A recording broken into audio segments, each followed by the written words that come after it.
eu quero até que logo vou perguntar para você qual é essa mensagem central, apesar de você já ter citado de alguma maneira um pouco sobre ela, mas vamos começar falando do próprio autor, não agora do livro Deus Justo e Soberano, que é o seu livro aqui sobre o comentário de Naum, mas vamos agora passar para o próprio profeta, vamos falar de Naum. Quem foi Naum e qual era o contexto histórico em que ele estava vivendo? Você já citou um pouco aí a história de Nínive e tudo mais, ah, mas em que época essa história está se passando? O que é que está acontecendo? Quem é Naum? O que é que está acontecendo ali? Quando a gente pensa no profeta, né, no autor do livro, a Uhum, gente pode situá-lo na primeira metade do século VII a.C. Então, quando a gente está uhum, falando da primeira metade do século VII, a gente está falando do ano 700 até o ano 650 a.C. uhum, E aí existe entre os estudiosos uma discussão se Naum teria profetizado mais pertinho do final do Império Assírio, mais perto da queda de Nínive, por isso que ele falaria então da queda da capital do, uhum, do Império da época, ou se ele está escrevendo no momento em que o Império Assírio ainda é um império forte, ainda é um império que tem um grande domínio, que outros reinos ainda não o ameaçavam e assim por diante. Se a gente uhum, olha para os próprios dados que o livro nos traz, por exemplo, eu tenho aqui comigo Naum, capítulo 1, versículo 12, que diz assim: por mais fortes e numerosos que sejam, mesmo assim serão exterminados e destruídos. E aí depois Deus fala para ajudar, né? Embora eu tenha te afligido, não te afligirei mais. Então, Deus descreve a cidade de Nínive, né, o Império Assírio, como um império ainda que é numeroso e forte, né? Como um poder ainda bastante difundido pelo Antigo Oriente Próximo e que tem um domínio garantido. Então, é bem pouco provável que Naum tenha escrito, ou até mesmo proferido, a sua mensagem numa época já perto do final desse império. O uhum. mais provável é que ele anuncie a sua mensagem durante o apogeu desse império, que é o período em que Assurbanipal, filho Uhum, de Esaradon, governava e ele leva o império a conquistar até mesmo o Egito, por exemplo. uhum, Então, nós sabemos que Assurbanipal ele vai começar a governar a Síria por volta do ano 668 uhum. até o ano 631. Depois que Assurbanipal morre, a gente tem pouca informação sobre esse finalzinho do Império Assírio. É até um grande mistério. Os estudiosos discutem como é que Nínive caiu, como é que foi esse processo de destruição, de conquista da cidade. Até hoje existe muita discussão sobre isso. Então, provavelmente Naum profetiza durante o reinado de Assurbanipal e num período que pode ser demarcado, por exemplo, com informações que ele nos traz lá no capítulo 3, versículos de 8 a 10. Se a gente olha para Naum 3, de 8 a 10, ele faz referência a uma cidade egípcia, que é a cidade de Tebas, que havia Uhum. sido conquistada por Assurbanipal em 663 a.C. Então, Olha, com certeza, Naum não profetiza antes de 663. Por quê? Porque ele faz referência à queda de Tebas. Ele fala: olha, ok. vocês estão achando aí que vocês são poderosos, que vocês são inconquistáveis? Olha para Tebas, olha o que aconteceu com Tebas lá atrás. Então, Naum Uhum, profetiza depois de 663, mas ele ainda fala de um império com força e nós temos a informação histórica de que, a partir de 655, mais ou menos, ou seja, uns 8 anos depois, Tebas retoma o seu poder. Né? Então, ali os egípcios, os etíopes retomam o controle de Tebas, o que faria com que a imagem de Naum, o exemplo de Naum, perdesse força caso ele trouxesse a sua profecia e usasse esse exemplo muito tempo depois da queda de Tebas. E sim. ele não faz menção, por exemplo, a outros eventos, como a gente sabe que o próprio Assurbanipal ele ataca uma cidade importante da época que era a Babilônia.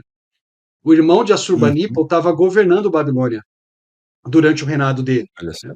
E ali entre os anos 652 e 648, Babilônia acaba sendo retomada pelos assírios, ele tira o irmão dele do poder, e não há nenhuma referência a isso no livro de Naum.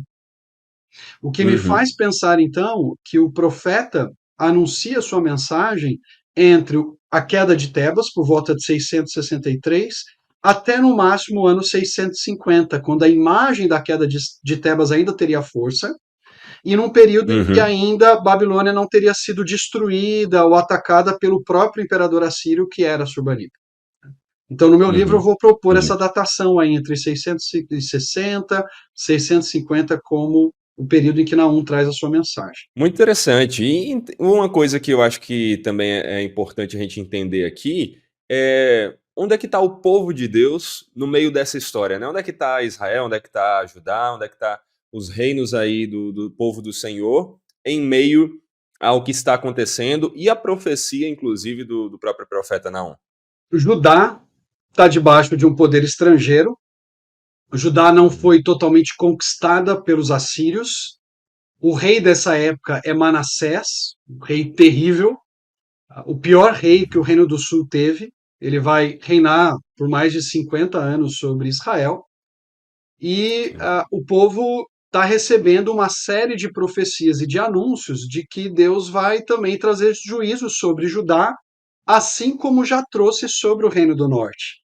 Então, Uhum. Naum vem justamente no momento em que profetas como Isaías, por exemplo, já estavam anunciando: olha, Deus vai trazer juízo sobre todas as cidades de Judá. Uhum. Isaías pergunta para Deus: Senhor, eu vou ter que anunciar esse juízo até quando? E a resposta de Deus em Uhum. Isaías 6 é até que as cidades estejam totalmente destruídas, né? Até que o povo Olha esteja só. totalmente devastado. Então, nesse momento, vários judaítas começavam a se perguntar: peraí, né? Nós sabemos que Deus vai trazer juízo sobre nós por causa dos nossos pecados, por causa de Manassés. A gente tem que lembrar que lá em Segundo Crônicas, uma informação interessante, que é a de que Manassés, depois que ele é levado durante um tempo para um cativeiro estabelecido pelo imperador assírio, ele volta arrependido e quebrantado diante do Senhor. E aí o povo começa a se Olha aí. perguntar: peraí, né? Deus já está pegando pesado com a gente. A gente não foi conquistado pelos assírios, mas estamos debaixo da suzerania deles, né? Então Israel era um Sim. estado vassalo. Aliás, Judá era um estado vassalo. Tinha certa Uhum. liberdade, mas tinha que pagar tributo para Uhum. os assírios e estava debaixo da ameaça Só síria.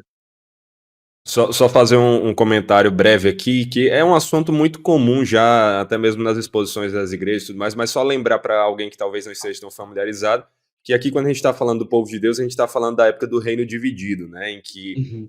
10 tribos formaram o que nós chamamos de reino do norte, ou reino de Israel, e o reino do sul ali, que vem Judá e Benjamim também, né, ali envolvido. Então a gente está falando dessa divisão, certo? Reino do Norte já está conquistado e Judá está com. Ele está conquistado, mas ainda está vivendo na sua liberdade, pagando impostos a um outro rei, é isso? Perfeito, Saor. O Reino do Norte caiu lá em 721, 722, Uhum. 721, nas mãos dos assírios. E o Reino do Sim. Sul, desde Acás, tem Uhum. se colocado debaixo do jugo assírio, mas não foi totalmente conquistado por eles. Então a gente Certo. vai se lembrar, por exemplo, de um outro rei que é o rei Ezequias. Ezequias tentou Uhum. tirar o jugo assírio de sobre si, né? Tentou liberdade total para Judá. O que, que aconteceu? O avô de Assurbanipal é o Uhum. rei da época de Naum, o avô dele, que é Certo. Senaqueribe, vai atacar Uhum. Judá quando Ezequias Uhum. tenta ficar totalmente independente, vai atacar Judá e vai causar uma devastação em mais de 40 cidades do Reino do Sul. Então a gente tem que Olha lembrar só. que no ano 701 acontece esse ataque. 20 anos antes, os assírios já tinham vindo com tudo sobre o Reino do Norte, conquistado o Reino do Norte. Então Ezequias ficou Uhum. numa situação bastante complicada. Inclusive, a gente tem um relato de como isso aconteceu lá em 2 Reis 18 e 19. A gente tem a oração de Ezequias. A gente tem a resposta de Isaías dizendo: olha, os assírios estão falando aí que eles conquistam isso e aquilo. O rei assírio vai voltar pelo mesmo caminho que ele chegou até aqui. Ele vai voltar para sua terra. E nós somos informados de que Deus manda uma praga sobre o acampamento assírio e eles têm que realmente retornar para Nínive. Um detalhe interessante Uhum. que vale a pena, Saúl, a gente comentar, é que, paralelo a esse relato de 2 Reis 18 e 19, nós temos o chamado prisma de Senaqueribe, que fala, que conta que Senaqueribe prendeu Ezequias dentro de Jerusalém como se prende um pássaro numa gaiola. Mas ele não fala que conquistou Olha. Jerusalém, né? Batendo Aham. exatamente com aquilo que o relato bíblico já havia contado para nós. Então, o Reino do Uhum. Sul sobreviveu, mas está numa Uhum. condição de bastante instabilidade, porque não sabe a que hora os assírios vão tomá-los, ou se um outro reino virá e os conquistará, como vai acontecer futuramente quando Babilônia assume o poder.